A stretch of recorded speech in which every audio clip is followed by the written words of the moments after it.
Dam, एक असली wild God level boss मिल गया। विलेज चीफ ने तो लगता है पूरा यंग विलेज बेच दिया है इन गिफ्ट्स को स्पैम करने के लिए। एक गाने के 3 लाख, अगर मैं अभी स्ट्रीम स्टार्ट करूं तो क्या लेट हो जाएगा? मुझे एक कार्निवल दे दो, मैं सुबह तक गाता रहूंगा। तुमने उस डरपोक ब्रदर मेंग की तरफ एक नजर भी नहीं देखी, जो डर के मारे अपनी पूंछ दबाकर वहां से कब का भाग चुका था।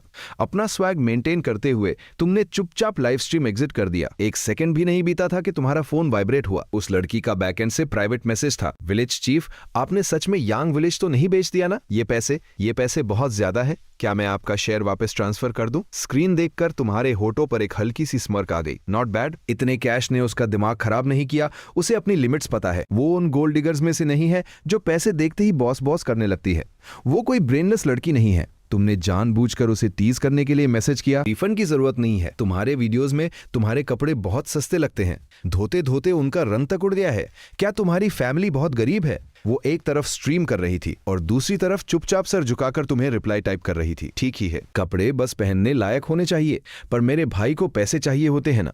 एक लड़के की पॉकेट खाली हो तो कैसे चलेगा? ये मैसेज पढ़ते ही तुम्हारा डिफेंस पूरी तरह टूट गया। तुम्हारी नाक में एक अजीब सी जलन महसूस हुई। ये पागल बहन, इसे देखकर इतना दर्द होता है कि मन करता है खुद को 2 थप्पड़ मार लूं। तुमने अपने इमोशंस को जबरदस्ती कंट्रोल किया और टाइप किया, क्या तुम सच में एक बड़ी इंटरनेट सेलिब्रिटी बनना चाहती हो? उसका रिप्लाई आया, नहीं, मुझे बस गाना पसंद है और जब तक मैं खुश हूं वही काफी है। ठीक है, मैं समझ गया। ये आखिरी लाइन टाइप करने के बाद और बेड पर गिरकर गहरी नींद सो गए। अगली सुबह जब तुम उस टॉप टियर होटल के प्रेसिडेंशियल स्वीट में उठे तो स्टाफ तुम्हारा लग्जरी ब्रेकफास्ट पहले ही लगा चुका था। डैम, ये महंगी चीजें सच में एक अलग ही लेवल की फीलिंग देती है। तुमने एक लंबा स्ट्रेच किया और दरवाजे की तरफ चिल्लाए, ड्रैगन बटलर को यहां बुलाओ। जब तुम फ्रेश होकर बाहर आए तो ड्रैगन बटलर एक सोल्जर की तरह सीधा अलर्ट खड़ा था। तुमने उसकी तरफ देखे बिना ही कैजुअली एक ब्लैक कार्ड उसकी तरफ उछाल दिया। कुछ लोगों को साथ लो और जाकर 2 लग्जरी कार्स उठा लाओ। काम होने के बाद मुझे यही होटल में मिलना। उसी वक्त शेनचम यूनिवर्सिटी के एक क्लासरूम में काउंसलर ने अभी अभी 2 ट्रांसफर स्टूडेंट्स को इंट्रोड्यूस किया था, एक लड़का और एक लड़की, चेन जीरू और लीमो। ये दोनों एक्चुअली तुम्हारे सीक्रेट एजेंट्स थे, जिन्हें तुमने अपनी बहन की सेफ्टी के लिए अंडरकवर भेजा था। नीचे बैठे स्टूडेंट्स अपने फोन में लगे थे और सू लिंगशुए अपना सर झुकाकर चुपचाप नोट्स बना रही, लेकिन हमेशा कोई न कोई अनोइंग मक्खी उसके पास भिनभिनाने आ ही जाती थी। लिंगर दोपहर को उस नए रेस्टोरेंट में ग्रांड लंच करने चले। जांग हाओ, मैं तुम्हें आखिरी बार वार्निंग दे रही हूं, मुझे लिंगर मत बुलाओ और मेरी क्लास डिस्टर्ब मत करो। सू लिंगशुए ने पलटकर उसकी तरफ ठीक से देखा तक नहीं। पास बैठे कुछ लड़के चुपचाप गॉसिप कर रहे थे। ये जांग हाओ नाम का स्कम्बाग अपने बाप के पैसे के घमंड में उड़ता है, एक घटिया सी पॉर्श 911 चलाता है और फर्स्ट ईयर से ही सू लिंगशुए के पीछे हाथ धोकर पड़ा है। सुना है इस प्लेबॉय ने 1 साल में दर्जनों गर्लफ्रेंड्स बदली है। इसकी बेशर्मी की कोई हद नहीं। इसका अल्टीमेट लाइफ गोल बस इतना है कि ये कैंपस की टॉप 10 ब्यूटीज को एक एक करके अपना शिकार बनाए। और अब सिर्फ रैंक 3 ब्यूटी सू लिंगशुए ही बची है जो इसके जाल में नहीं फंसी। सबके सामने इस तरह जलील होने पर जांग हाओ का वो एग्जॉस्ट हो चुका चेहरा गुस्से से लाल हो गया। वो और करीब आया और एक घिनौनी ईविल स्माइल देते हुए बोला, तुम बस एक सस्ती लाइव स्ट्रीमर ही तो हो, मेरे साथ एक बार खाना खाओ, मैं इतना पैसा फेंकूंगा कि तुम टॉप इंटरनेट सेलिब्रिटी बन जाओगी। डील? ये कहते हुए उसने अपना गंदा हाथ सू लिंगशुए के गोरे हाथों की तरफ बढ़ाया। सू लिंगशुए डर के मारे पूरी तरह पीली पड़ गई। वो झटके से खड़ी हुई, टीचर मुझे वॉशरूम जाना है। इस तरह बाथरूम का बहाना बनाकर वो किसी तरह वहां से बच निकली। कोने में बैठा लीमो ये सब कुछ बहुत ध्यान से देख रहा था। उसकी आंखों में एक जानलेवा ठंडक थी जो किसी का भी मर्डर कर सकती थी। उसने घूमकर पास बैठे एक रैंडम स्टूडेंट से पूछा, ये छपरी कौन है, इतना ओवर स्मार्ट बन रहा है और टीचर कुछ नहीं कह रहे? अरे भाई, वो 100 मिलियन की नेटवर्थ वाले परिवार का 2nd जनरेशन रिच किड जांग हाओ है। भाई उससे पंगा मत लेना, हमारी कंपस ब्यूटी देर सवेर इस सुअर का शिकार बन ही जाएगी। हम लोग तो बस अपने दिल में इसे गालियां ही दे सकते हैं।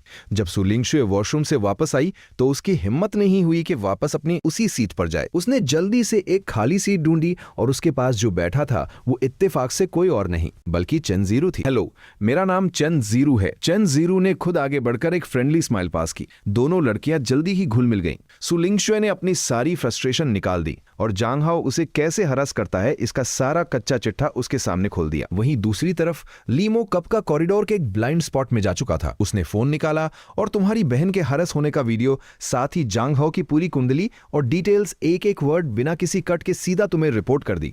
इस वक्त मोडू के वेस्टर्न सबर्ब्स के एस्टेट में बैठे तुम अपने प्योर लेदर सोफा पर रिलैक्स कर रहे थे और फोन पर यह रिपोर्ट सुन रहे थे। तुम्हारे हाथ में पकड़ा रेड वाइन का ग्लास अचानक क्रैक की आवाज के साथ सीधा चूर चूर हो गया। मेरी सुलिनतेन की बहन को टच करने की हिम्मत की। ये जांग हाओ सच में अपनी कब्र पर खुद ही डांस कर रहा है। तुम अपने बटलर और बॉडीगार्ड्स के साथ लंबे लंबे कदम बढ़ाते हुए इस एस्टेट का राउंड लगा रहे थे। मॉडू का टॉप टियर नंबर 1 एस्टेट। तुम्हारे पास ही एक well dressed real estate agent पूरी एक्साइटमेंट में अपना थूक उड़ा उड़ाकर तुम्हें पिच दे रहा था। यंग मास्टर, ये एस्टेट पूरे 6000 स्क्वायर मीटर्स का है। इंडोर और आउटडोर डबल स्विमिंग पूल्स है, प्राइवेट सिनेमा है और 3 मसीव डाइनिंग हॉल्स है। यहाँ आराम से 20 लग्जरी कार्स पार्क हो सकती है। इसकी प्राइस 1.138 बिलियन है, पर अगर आप फुल कैश पेमेंट करते हैं तो मैं बाकी का अमाउंट हटा दूंगा। सिर्फ 1.1 बिलियन में सीधा आपका। तुमने अपनी आंख तक नहीं झपकाई, बस कैजुअली एक नजर घुमाई और सोचा कि काम चल जाएगा। बटलर, इसे खरीद लो, जल्दी पेपर वर्क पूरा करो। तुमने बस कैजुअली ये लाइन फेंकी, टर्न लिया और बाहर खड़ी वीआईपी नंबर प्लेट वाली उस रोल्स रॉयस में जाकर बैठ गए। तुम्हारा दिमाग इस वक्त पूरी तरह अपनी बहन के माटर में उलझा हुआ था। किसके पास टाइम था इस एजेंट की बकवास सुनने का? वो रियल एस्टेट एजेंट तो वहीं पर फ्रीज हो गया।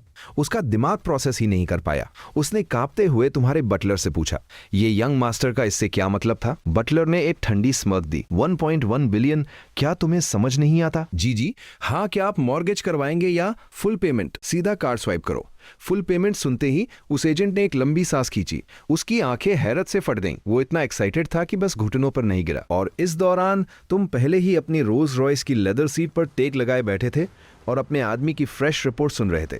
पहले तो पता नहीं था, पर सुनते ही तुम्हारे दिल में गुस्से की आग भड़क उठी। एक ऐसी फालतू कुत्ते की मौत मरने वाली औकात नहीं, और मेरी प्यारी बहन को इतना हरस कर रहा है। तुम्हारी नजरों में एक जमाने वाली ठंडक आ गई और आवाज में मौत का डर था। जाओ, उसके बारे में सब कुछ पता करो। कुछ ही दिनों में मेरी बहन का बर्थडे है। जाकर एक टॉप लेवल सुपरकार सिलेक्ट करो उसके गिफ्ट के लिए। और हाँ, कुछ लड़कों को भेजो उस जांग नाम के कीड़े की हड्डियां ढीली करने के लिए। अगर उसने मेरी लिंगर के पास आने की दोबारा हिम्मत भी की ना, तो मैं उसकी पूरी फैमिली को 2nd जनरेशन रिच से 2nd जनरेशन भिखारी बना दूंगा। साथ ही कल की फ्लाइट बुक कर लो, हम ओवरसीज फैक्ट्री चलेंगे। अब थोड़ा इंटरनेशनल एसेट्स कैप्चर करने का टाइम आ गया है। रात होते ही शेनचंग यूनिवर्सिटी के बाहर की फूड स्ट्रीट पूरी तरह भरी हुई थी। वो बेवकूफ जांग हाओ एक फूड स्टॉल पर बैठा था। उसने पूरे एटीट्यूड के साथ अपनी पोर्शे 911 की चाबी टेबल पर फेंक दी और अपने चमचों के सामने पूरी हवाबाजी कर रहा था कि वो कितना बड़ा और पावरफुल इंसान है। उसकी पूंछ आसमान छू रही थी। तभी अचानक बैंग! बिना किसी वार्निंग के पहाड़ जैसे 2 मुस्कुलर जायंट्स उसके आजू बाजू आकर खड़े हो गए।